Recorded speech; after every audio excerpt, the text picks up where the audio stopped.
Evangelio según San Marcos.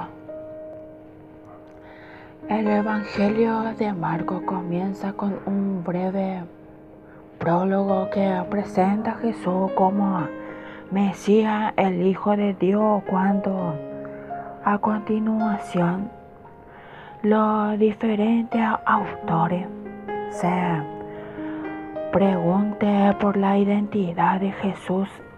El lector ya tendrá una respuesta al menos parcial, pero no le bastará el conocimiento de esos títulos. A lo largo del relato le da el evangelista qué significado exacto le da el evangelista. ¿Y en qué sentido hay que invocar a Jesús como Mesías e Hijo de Dios? La palabra Evangelio aparece 7 veces en el Evangelio, sin contar 16 y 15, que se considera habitualmente como un añadido posterior. A través de toda la narración, el evangelista utiliza ese término como un significado uniforme. Es el anuncio del reino de Dios proclamado por el Mesías Jesús, y que se resume en la palabra de Marcos 1 y 15. El tiempo se ha cumplido, el reino de Dios está cerca. Conviértanse y crean en la buena noticia. Esta precisión está en consonancia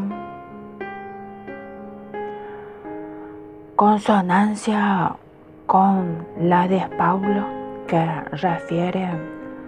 define el Evangelio como fuerza de Dios para todo el que crea, Romanos 1:16. Pero esta coincidencia incluye también una diferencia. El apóstol anuncia a Jesucristo muerto y resucitado, Efesios 1, Corintios 15, 1 y 8, y alude solo socialmente a la vida terrena de Jesús, Marcos. En cambio, dirige una mirada retrospectiva hacia la historia de Jesús terreno, y sobre el reino de Dios y sobre el camino de la cruz,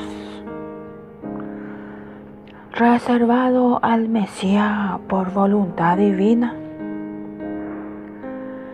Simultáneamente, la caracterización del escrito como evangelio impide que el mensajero se interprete como la mera recordación de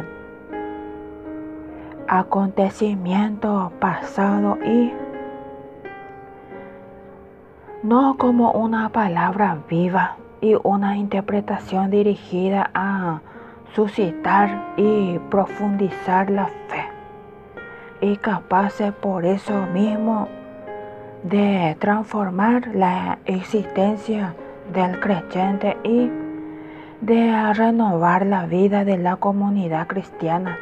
Así, bajo la apariencia exterior de un simple relato biográfico, el Evangelio hace presente la opción de Dios que ha llevado a su cumplimiento la salvación del mundo en el destino de un hombre, Jesús de Nazaret. El marco geográfico de la narración, la Galilea,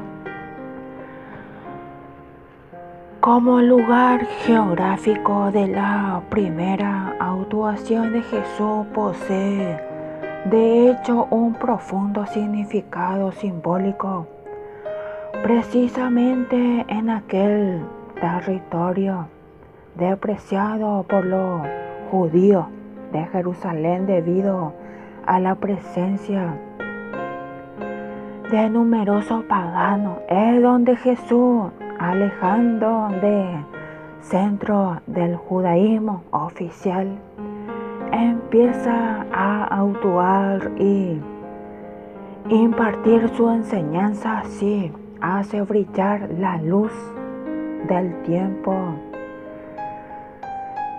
salvífico, aunque al principio de un modo velado y soportado la hostilidad de su adversario.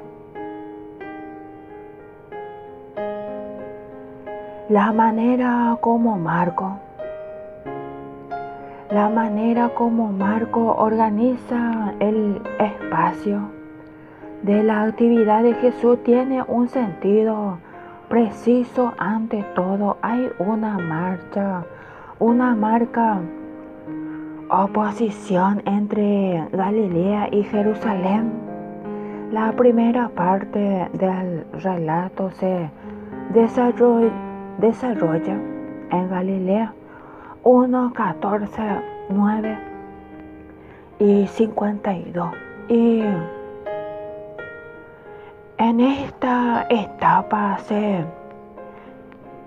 enfrentan dos posiciones radicalmente opuestas. Una es la de los escribas y fariseos, que se cierran sobre sí mismos y se niegan a creer si no ven un signo extraordinario.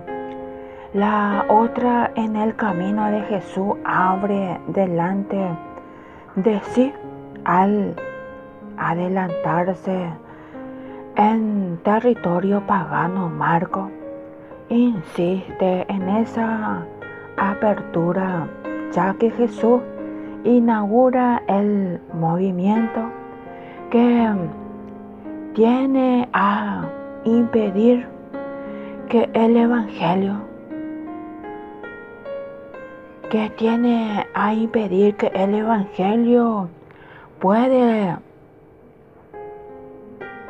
quede reducido a un espacio cerrado.